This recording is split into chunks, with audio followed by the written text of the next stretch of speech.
Ako po si Jerry Ricablanca, isang independent distributor ng DXN International. 55 days lang po ako sa grade 1, pero ngayon, isang sa rising star ng DXN International. Kung paano ako napunta rito, mahabang istorya yun. 5 taong gulang pa lang ako noon, namatay yung papa ko. Yung mama ko naman, nag-asawa agad.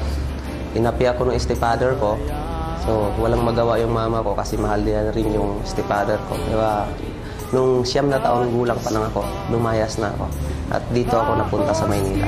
Dito sa Maynila, namasukan ako bilang isang katulong, tagalinis ng plato, tagalinis ng bahay. So, binigyan ako ng amo ko ng 50 pesos kada buwan na sweldo. Paglipas ng mga isang taon, so, nabigyan ako ng pagkakataon na bumalik sa Negros. Nung nasa Negros naman ako, ang trabaho ko naman noon, tagadilig ng halaman, tsaka tagalinis ng kulungan ng baboy. So, ang sweldo ko noon, mga 120 pesos ang isang buwan. Nung nasa South Cotabato ako, helper ako ng isang shop. Taga-abot lang ng welding rod. Hanggang mating yung time na naging vulcanizer din ako. So, pagkatapos ng naging vulcanizer, kumbaga mas malaki pa yung gulong kaysa sa katawan ko, lumipat ako, nanghas ako na maging pahinanti. So, noon pa man, pinilit ko talagang gawin lahat dahil nasa pakalaki talaga yung pangarap ko sa buhay. Napunta naman ako sa Bungtod, Tago, Surigao del Sur. Ang trabaho ko naman doon, taga-feeder ng sugpo. So, as ko, 800 pesos na isang buwan. Ngayon, 19 years old na ako noon nang na-discover ako ng isang technician na hindi pala ako marunong magsulat, magbasa. Naawa siya, tinuruan niya akong magsulat ng pangalan, apelido. So, pinagtiyagaan niya ako sa loob ng 6 na buwan hanggang sa natuto. So, sa kauna-unahang pagkakataon sa buong buhay ko, doon ko palang natutunan at malaman kung paano magsulat ng pangalan ko at saka apelido. So, magmula noon, nagkalakas loob ako na pumunta ng Maynila. Kasi alam ko wala akong pera noon. Wala pa rin akong matitirhan. Pero naniniwala ko sa sarili ko na ang success sa isang tao ay hinahanap yan.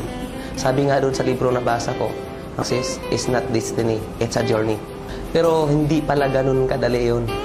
Nung pagpunta ko dito sa Maynila, nung maghanap na ako ng trabaho, napakahirap palang mag-apply dito pag wala kang pinag-aralan. So imagine, pag nag-apply ka, hinahanapan kanila ng requirement. Eh pagtingin sa biodata, ni grade 1 walang tinapos. Kaya walang tumanggap sa akin. So, ang bagsak ko, construction worker. Dahil wala na akong ibang mapuntahang trabaho, kundi yun lang. So doon, alam kong napakahirap yun. At hindi bagay sa katawan ko. Pero yun lang ang trabaho na tatanggap sa akin.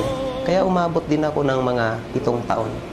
Pero kahit nandun ako sa construction, nanghas pa rin akong mag-apply ng ibang trabaho para baguhin naman yung estilo ng buhay ko. Kasi napakahirap talaga.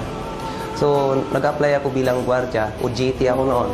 Halos 4 na buwan din ako nag-OJT. Taga-saludo lang ako ng mga dumadaan. So, galit sa akin mga kasamaan kong gwardiya kasi kahit taxi na dumadaan, sinasaluduhan ko. So, dumating yung time na may nagtatanong ng English, hindi ko may sasagot dahil hindi ko maintindihan. Hanggang sa natanggal din ako, hindi na ako pumasa. Akala ko, wala na akong pag-asa sa buhay.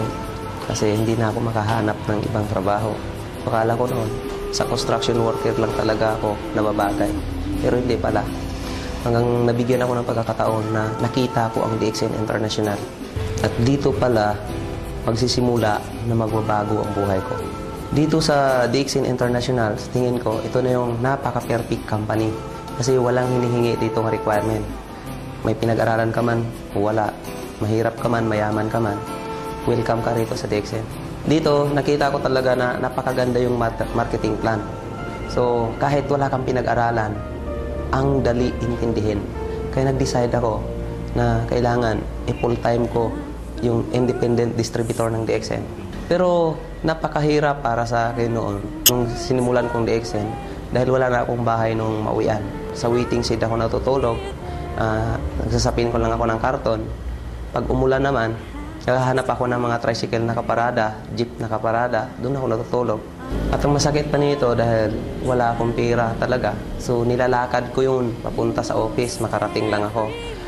Layo siguro, mga 9 kilometers from Santa Lucia to Jollibee Plaza. At masakit pa nito pagdating sa office, gutom na ako, wala rin akong pera. Nilalakasan ko loob ko, tatayo ako sa cashier. Manghihiram ako ng 2 piso ng mga bumibili roon. Hanggang sa pag nakaipon ako, ibibili ko ng Skyflake sa labas. Doon naman sa maintenance ko, ang ginagawa ko noon, alas 5 pa lang ng madaling araw, lumalabas na ako. So, sinasabayan ko yung nagja-jogging sa Santa Lucia, sa park. Inaalok ko ng isang sasi ng kape. Pag nag-order yon, wala akong pera. Kasi brochure lang pinapakita ko. Patakbo ako sa office, manghihiram ako ng mga ka-crossline ng mga kaibigan ng kape para i-deliver ko sa kanya. And then, yung 45 pesos no na yung discount, yun ang pamamasahe ko. Pero hindi rin nagtagal, nakikita ko rin yung pinaghirapan ko. Kasi pinilit ko yun dahil alam ko na ang hirap dito sa DXN, isla lang. Kaya nung nakita kong first check ko, 4,382. Second check ko sa DXN, 7,914. Hindi ko sukat akalain. Pangatlong buwan ko, 30,251. 27 days ko lang nakuha ang star agent position. Then, 2 months and 11 days, nakuha ko po yung Star Ruby. Kaya napakadali lang ho sa akin para naging rising star dito sa DXN. Magmula noon, nakahanap na ako ng magandang tirahan kahit nag-a-apartment na ako. Hindi na ako sa waiting seat na natulog. Ang pinakamagandang blessing sa akin ng DXN, 9 months pa lang po, nakapunta na ako ng Malaysia. At yan ang kauna-unahang pagkakataon na nakasakay ako ng eroplano at nakapunta ng kahit Asia man lang. Tingin ko noon, pag kung nakikita ako na nasa hotel kami na tutulog, isa sa pinakamalaking hotel ng buong Asia, ng Ginting Island. So parang tumutulo luha ko na parang kailan lang, pala hinahawakan ko, simento hinahalo ko, parang kailan lang, nasa karton ako natutulog. Pero doon ko naramdaman na isa sa pinakamalaking hotel ng Asia, nahigaan ko na. Sa buhay ng isang tao, dapat masipag ka, matyaga ka. So, ang swerte ko kasi nakita ko ang DXN. So, ang sipag ko doon sa construction, inilipat ko lang dito sa DXN. At dito ko nakikita na napakalaking bunga nung sipag na ininvest ko sa DXN.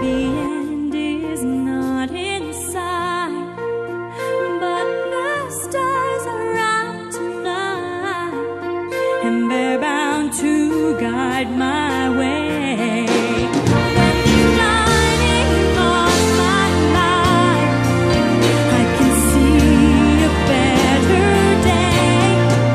I'm born at the darkness in. What a journey. Ako si Jerry Ricablanca, isang independent distributor ng DXN International, Rising Star. Kapatid, kung nakaya ko, kaya mo to.